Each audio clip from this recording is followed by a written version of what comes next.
Bonnet's going to be cut a little bit, which is fine. Yeah, just looking alright, looking alright. A few more cuts and she'll be there, I think. Yeah. make some infill bits here around the lights. Happy days. I'm going to measure that gap now, make sure that gap to there is fine, and make sure that gap to there is the same, and yeah, and we'll know we're square then. Fucking shit, Honda. I'm just going to cut this NSX because it's shit.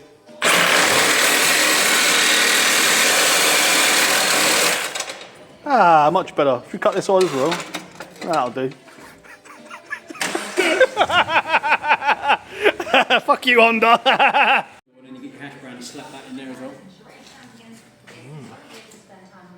Time to cut the bonnet then. Make a template and cut that bit out, and then I'll cut it out the other side.